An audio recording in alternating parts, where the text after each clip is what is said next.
Сәлеметсіздер ме, құрметті оқушылар? Қал жағдайларың қалай? Көңіл күйлерің жақсы ма? Қазір біз қазақ тілі сабағын бастаймыз. Бүгінгі сабағымыздың тақырыбы отбасылық ғұрыптар. Сабағымыздың мақсаты тыңдалым, айтылым 2, әлеуметтік тұрмыстық, әлеуметтік мәдени тақырыптарға байланысты диалог монологтердегі көтерілген мәселені түсіндіру. Балалар, осы тақырыпқа байланысты суреттер сөйлейді әдісі бойынша тақырыбымызды болжап көрейік. Бұл суретте қазақтың салт дәстүрлері және ғұрыптары: бесікке салу, тұсаукесер, бата беру. Жарайсыңдар оқушылар, тақырыпты дұрыс болжай алдыңдар. Енді осы тақырыпқа байланысты тапсырма орындаймыз. Бірінші тапсырма: балалар, егер тақырыпты түсінген болсақ, сұрақтар ілмегі әдісі арқылы сұрақтарға жауап беріп көрейік. Сіздер отбасыларыңызбен бірге қандай әдет ғұрыпты ұстанасыздар?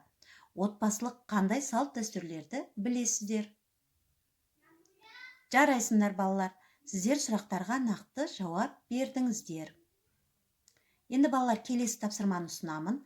Екінші тапсырма: бос орынды керекті сөздермен толықтырыңдар. Бізде бұл жерде балалар керекті сөздер төменгі жағында тұр. Қане орындап жіберейік. Отбасымызда үлкенді сыйлау, кішіге ізет көрсету әдебі сақталған. Отбасылық салт дәстүрге шілдехана, бесік той, тұсаукесер, тағы да басқа салт дәстүрлер бар. Өте жақсы балалар, тапсырмаларың сәтті орындалды. Енді үшінші тапсырманы орындаймыз. Берілген отбасылық ғұрыптарға байланысты тірек сөздерді пайдаланып диалог құрастыру. Тірек сөздер: беташар, қыз ұзату, бесікке салу, тұсаукесу, сүндет той. Осының біреуін таңдап диалог құрастырамыз.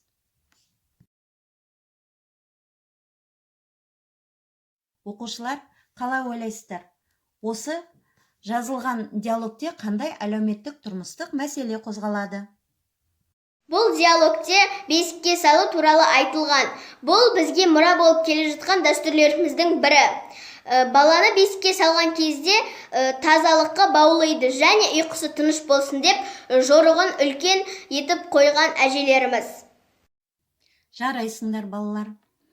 Сіздерге көп рахмет. Енді балалар, осы бүгінгі сабағымызға кері байланыс береміз. Бір қосу, бір алу. Сабақ барысында сәтті шыққан бір кезең мен сәтсіз шыққан бір кезеңді айту арқылы қол жетімді WhatsApp платформасы арқылы маған жолдауларыңызды сұраймын.